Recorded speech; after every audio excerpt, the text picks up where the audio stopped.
नमस्कार, बहुत स्वागत है आपका डिबेट लाइव बड़ी बहस मध्य प्रदेश में। मैं हूं आपके साथ अमित शर्मा। अहमदाबाद का अधिवेशन, कांग्रेस की हुंकार और बीजेपी का करारा पलटवार, सियासत का मैदान सज चुका है। कांग्रेस के अधिवेशन में मध्य प्रदेश कांग्रेस अध्यक्ष जीतू पटवारी ने संघ और पीएम मोदी को ललकारते हुए कहा कि संघ से टकराओ तभी बीजेपी हारेगी। तो वहीं पूर्व सीएम कमलनाथ ने ईवीएम को ठहराया है धोखा। दूसरी ओर बीजेपी विधायक ने इसे शेख चिल्ली का सपना करार दिया। सवाल यह है कि क्या कांग्रेस का अधिवेशन ताकत की नई कहानी लिखेगा या ये डर और हताशा की सियासी चाल है, जैसा कि बीजेपी का पलटवार है। आज इसी विषय पर हम चर्चा करेंगे। उसके पहले एक नजर इस स्पेशल रिपोर्ट पर।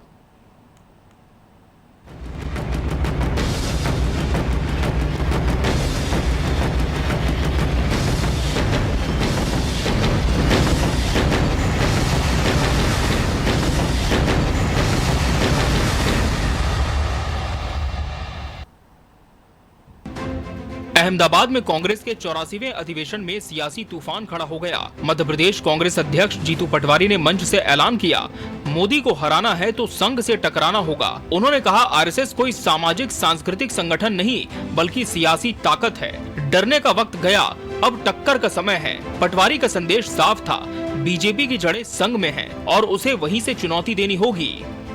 नरेंद्र मोदी बीजेपी आरएसएस एक है और आरएसएस सामाजिक सांस्कृतिक संघ नहीं है, राजनीतिक सामाजिक संगठन है। उससे उसी तरीके से लड़ो, डरो मत। अगर आप आरएसएस से मुकाबला नहीं करोगे तो बीजेपी की विचारधारा को नहीं हरा सकते।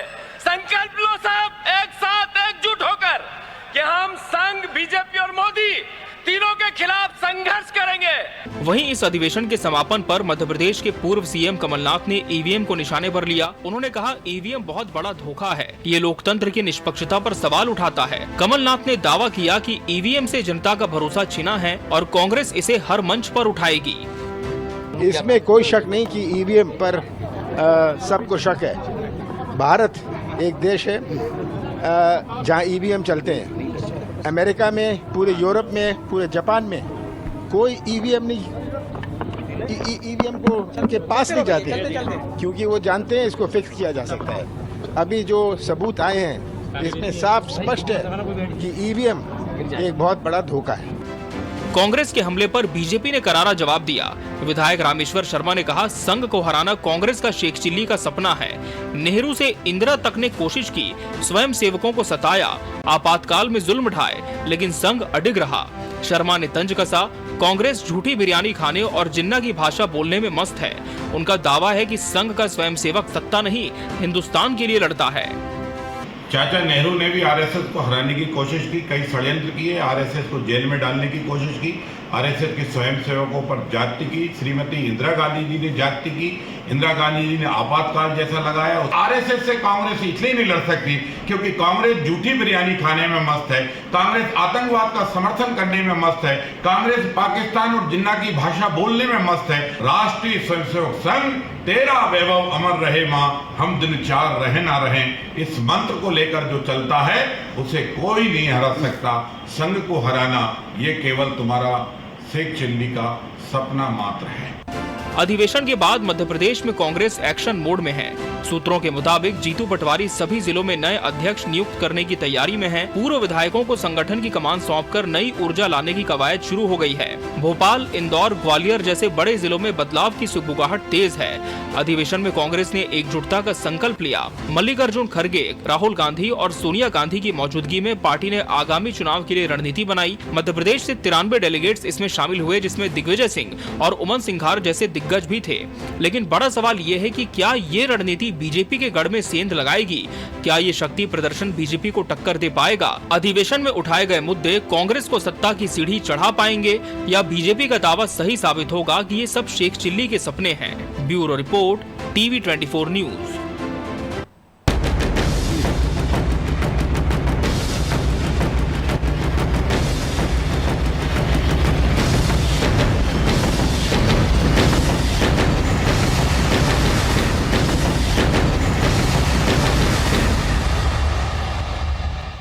तो ईवीएम संघ और अधिवेशन, इस विषय पर चर्चा की शुरुआत करते हैं और इसके लिए हमारे साथ खास मेहमानों का पैनल भी जुड़ चुका है।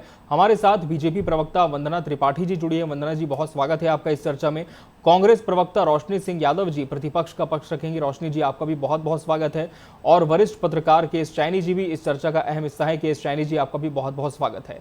रोशनी जी, 84वें अधिवेशन से कांग्रेस को काफी उम्मीदें हैं और हमने मंच पे देखा किस तरह से पीसीसी चीफ जीतू पटवारी ने भाषण दिया। साफ तौर पर रोशनी जी, कांग्रेस का कहना यह है कि संघ से डरने की जरूरत नहीं है, मिलकर लड़ना होगा। तो क्या कांग्रेस इतने सालों से संघ से क्या डरती रही है और अब लड़ने का आह्वान किया गया है? सभी साथियों को मेरा नमस्कार। देखिए, डरने का विषय तो बिल्कुल नहीं आता। कांग्रेस ने आजादी की लड़ाई लड़ी है और मैं आपको वो अधिवेशन का समय भी याद दिला दूं कि जब लाहौर में अधिवेशन हुआ था, नेहरू जी को अध्यक्ष बनाया गया और उसके बाद उन्होंने पूरी दली के साथ जो है 1930 में ही गठित कर दिया था कि आज हमारा देश अंग्रेजों के चंगुल से आजाद हो जाता है। तो हम तो वो वीर सिपाही हैं, कांग्रेस का एक एक कार्यकर्ता। तो डरने का तो विषय नहीं आता, लेकिन बात ये समझने की जरूरत है कि जहां बीजेपी पर्दे के पीछे से जो आरएसएस का बैकअप इनको मिल जाता है, उस पर वार करने की जरूरत है। क्योंकि आप देखें कि आरएसएस का जो आरक्षण विरोधी नीति लगातार सामने आती है और बहुत पहले से ये एक एजेंडा सेट होता है। बीजेपी अपनी भाषा नहीं बोलती है। आप देखिए कि अगर ये संविधान का समर्थन करते हैं, संविधान की ये बातें करते हैं, तो इन्हीं के नेताओं के द्वारा, चाहे वो अनंत हेगड़े जी हो, ज्योति मृधा हो, जहां ये संविधान की बात करते हैं, तो उनके नेता ही इस बात को कह रहे थे कि भाई 400 पार आप करवा दीजिए, 2/3 वोट दे दीजिए, सीट दे दीजिए, तो हम जो है संविधान को बदल देंगे। तो ये रणनीति किसकी है? अगर इसमें डॉक्टर भीमराव अंबेडकर जी का और संविधान का अगर इनको अपमान नजर आता, तो मुझे लगता है कि आज उनको पनिश किया जाता। और ये सोच किसकी है? ये सोच है आरएसएस की। ये सोच कहां से आती है? ये आरएसएस से बीजेपी के पास ये सोच आती है।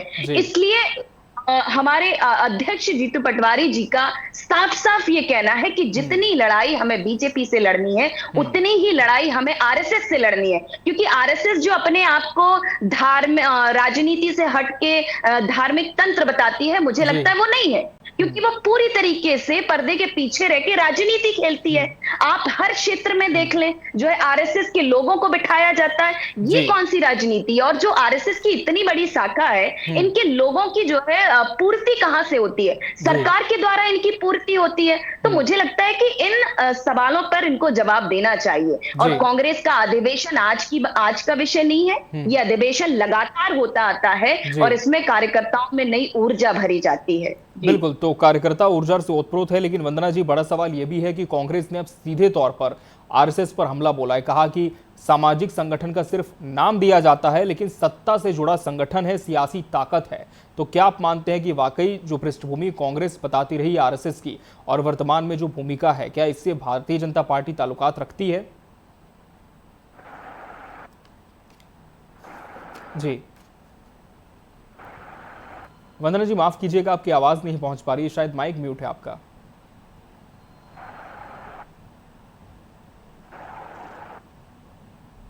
आप मुझे सुन पा रहे हैं? जी जी, आपकी बात रखें। जी मैम। मुझे सुन पा रहे हैं? जी मैम, आपकी आवाज आ रही है। सभी सम्मानित साथियों को नमस्कार।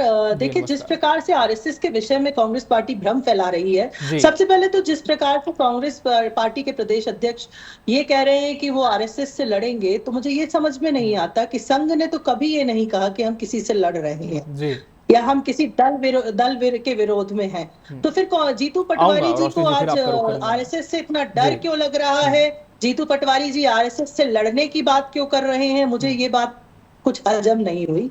दूसरी चीज आरएसएस के विषय में बता दूं कि आरएसएस एक सांस्कृतिक समाज सेवी संस्था है जो धर्मावलंबियों के लिए काम करती है।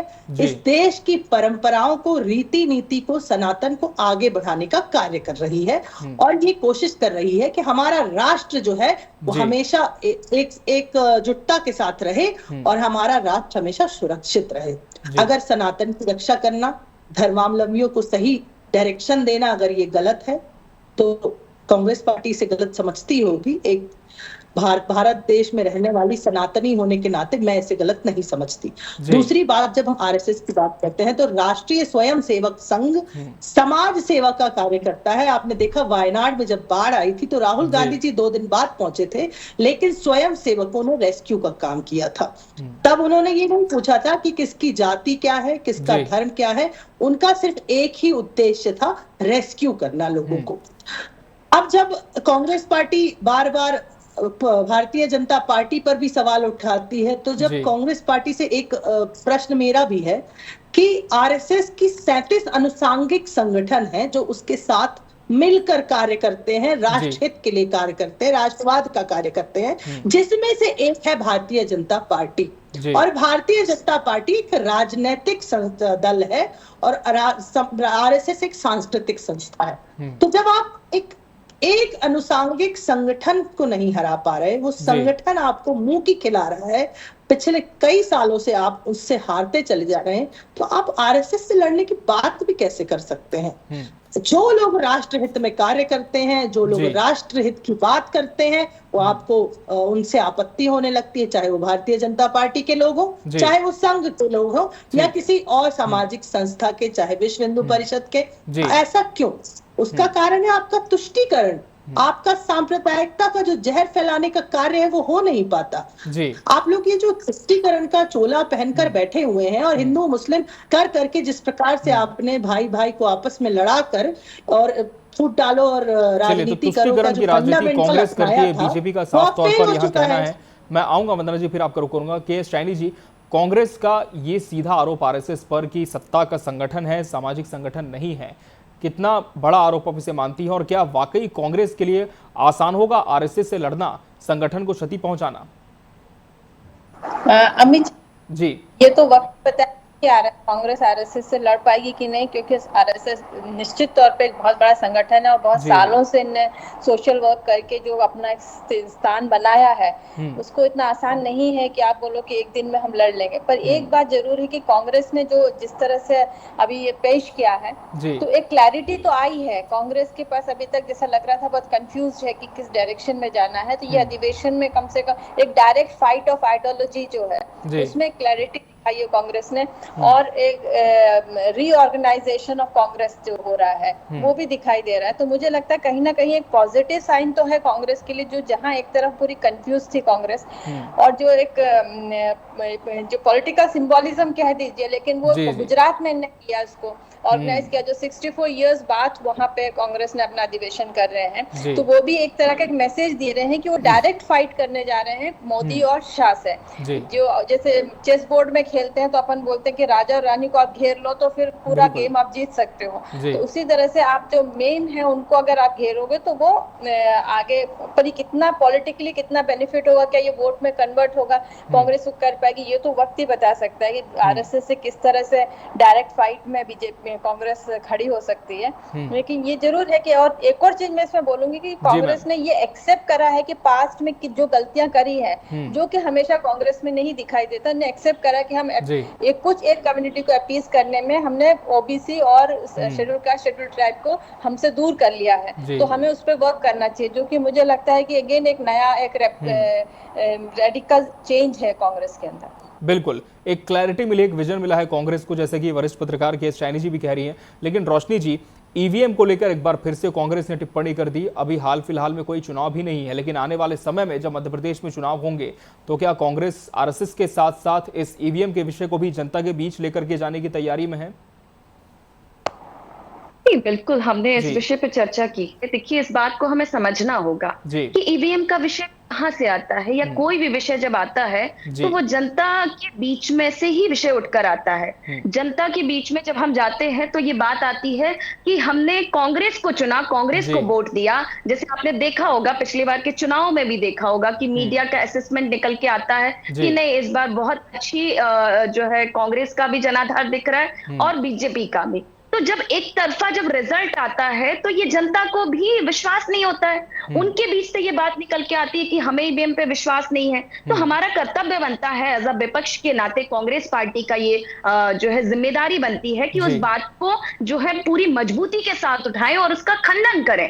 और चूंकि जब अमेरिका के राष्ट्रपति ट्रंप जी ने ये बात कही कि ईवीएम एक सॉफ्टवेयर है, तो ईवीएम जी और सीधी बात विपक्ष रख रहा है कि अगर ईवीएम का इस तरह का सवाल उठ रहा है तो आप वीवीपैट में जो जिस तरह की पर्ची निकलती है उनकी काउंटिंग करवा दीजिए। आप देखिए कि जिन देशों में ईवीएम मशीन बनाई गई है वो खुद जो है वोटिंग ईवीएम से नहीं कराते, चाहे हम अमेरिका की बात कर लें, यूरोप की बात कर लें, जापान की बात कर लें। कुछ देशों में ईवीएम की बात हो रही है तो ऑस्ट्रेलिया, नाइजीरिया, वहां पब्लिक डोमेन में सॉफ्टवेयर को रखा जाता है। तो यहाँ फिर जब हम चुनाव आयोग से भी और सरकार से ये सवाल कर रहे हैं कि उसको पब्लिक डोमेन में लाइए, तो ये अपने हाथ खड़े कर देते हैं, इसलिए ये संदेह खड़ा होता है। और देखिए हमने पहले भी ऐसी घटनाएं घटित होते हुए देखी है कि चुनाव आयोग एलिगेशन लगते हैं, चाहे वो चंडीगढ़ मेयर का चुनाव हो, किस तरीके से सीसीटीवी कैमरे में उनकी हरकत जो है रिकॉर्ड हुई, तब जो है सरकारी संस्थानों पे सवाल खड़े होते हैं। यहाँ सौरव शर्मा के मामले में लोकायुक्त तक जो है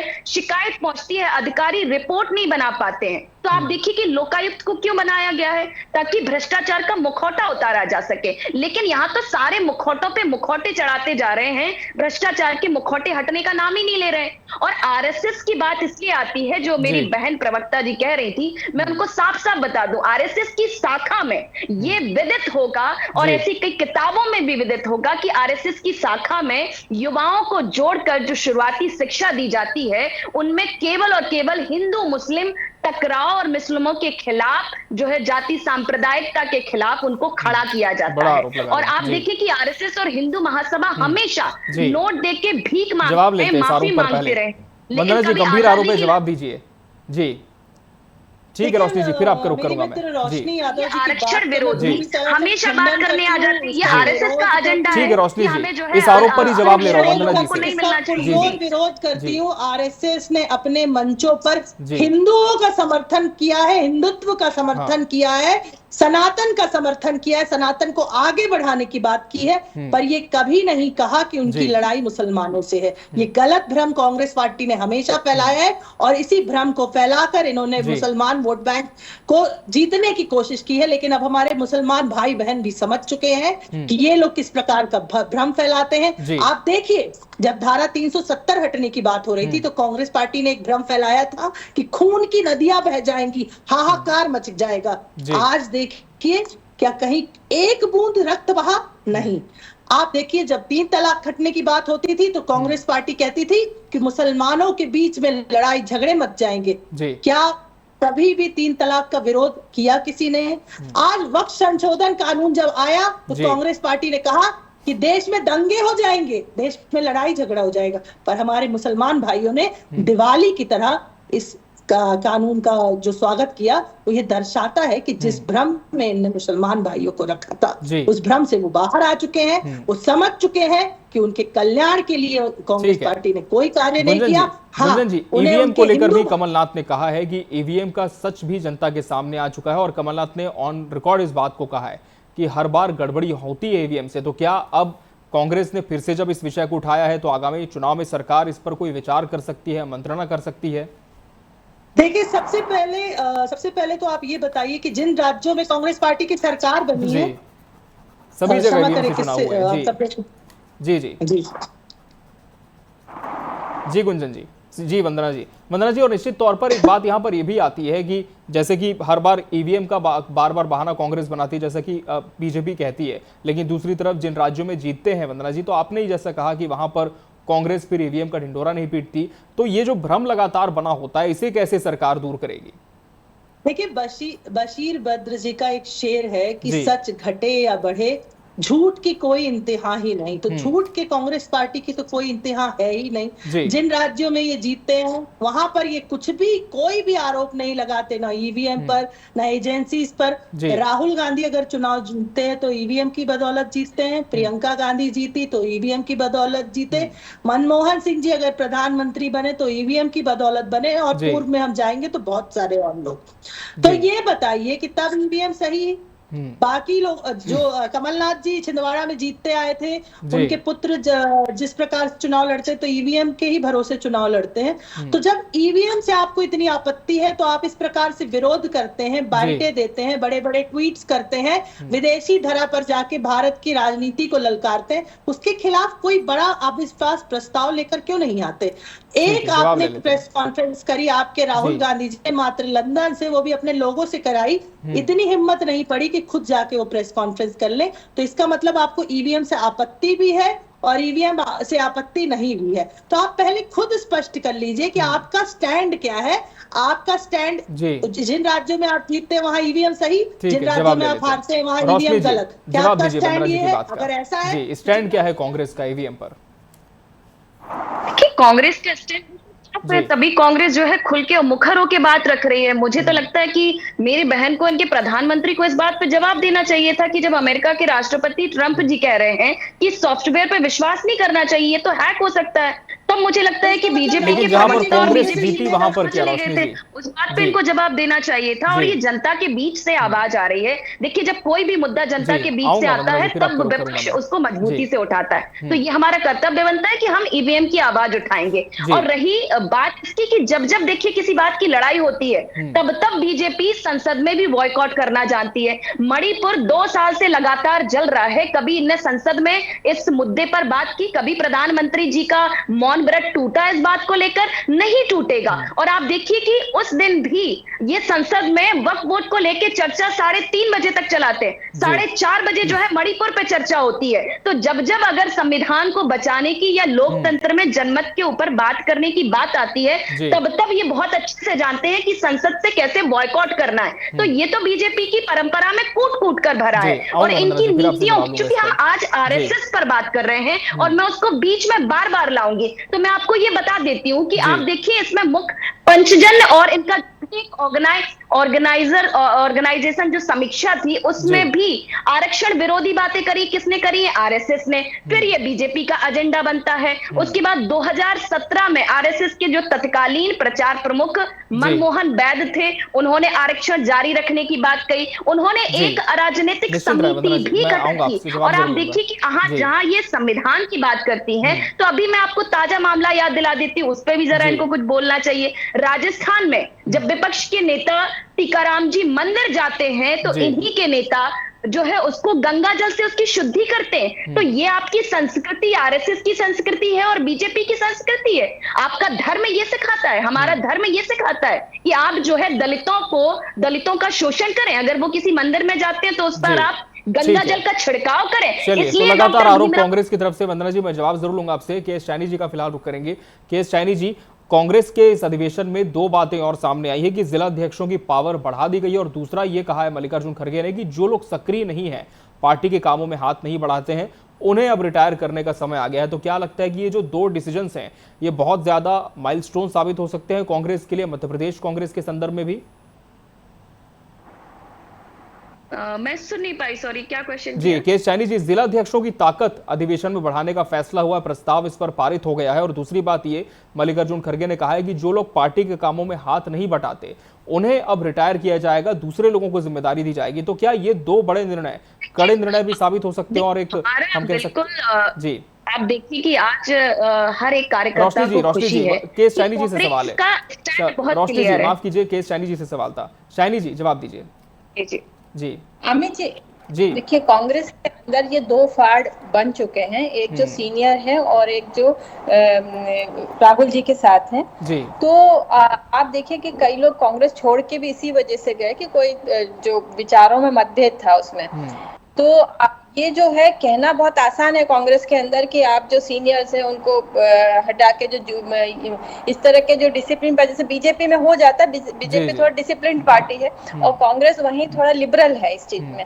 तो अगर आप देखेंगे कि वहां पे इस तरह से बहुत जल्दी इम्प्लीमेंट करना मुश्किल होता है, अगर कर भी देंगे तो कहीं ना कहीं एक रिवोल्ट होने लगता है पार्टी के अंदर। तो मुझे लगता है कि ये बहुत सही निर्णय रहेगा अगर ये इम्प्लीमेंट हो जाता है, क्योंकि एक यंगस्टर्स जो है वो बहुत समय से कांग्रेस के अंदर ये चाह रहे हैं कि उनको अच्छे पोजीशन मिले, उनको थोड़ा काम करने की छूट मिले, लेकिन सीनियर लोग इतने बैठे हैं वहां पे और उनके आगे कोई भी कुछ कह नहीं पाता है। और जो नए जी जी मेरे वो रेडिकल चेंजेस लाना है, वो हो नहीं पाता है। तो कहीं ना कहीं कॉन्फ्लिक्ट ऑफ इंटरेस्ट होता है वहां पे।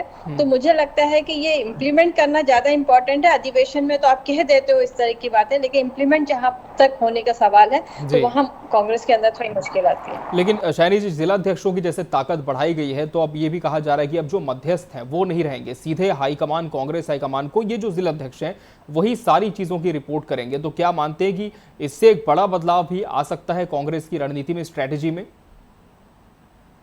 बिल्कुल, जैसे मैंने शुरुआत में भी कहा अमित जी कि ये एक रेडिकल, मतलब जो जिस तरह से अधिवेशन में जिस तरह की बातें हुई हैं और जो निकल के सामने आए हैं, तो पहली बार एक क्लैरिटी दिख रहा है कांग्रेस के अंदर, एक डिसीजन मेकिंग के तरफ जा रही है कांग्रेस, जो पहले नहीं होता था। तो मुझे लगता है ये डिसीजन मेकिंग जो रिफ्लेक्ट हो रहा है, ये एक्चुअली ग्राउंड लेवल पे इम्प्लीमेंट होता है और थोड़ा डीप जाके ये एनालाइज करेंगे कि किसको करना है, नहीं करना है। तो मुझे लगता है कि सच में ये पास ऑन होता है, जो पावर है डिस्ट्रिक्ट कांग्रेस प्रेसिडेंट के हाथ में जाते हैं पावर, तो निश्चित तौर पे कांग्रेस में एक अच्छा बदलाव देखने को मिल जाएगा। बिल्कुल। वंदना जी, यदि 2 डिसीजंस इंप्लीमेंट हो जाते हैं मध्य प्रदेश कांग्रेस में, तो क्या आप मानती हैं कि बीजेपी संगठन को किसी तरह की चुनौती कांग्रेस से हो सकती है?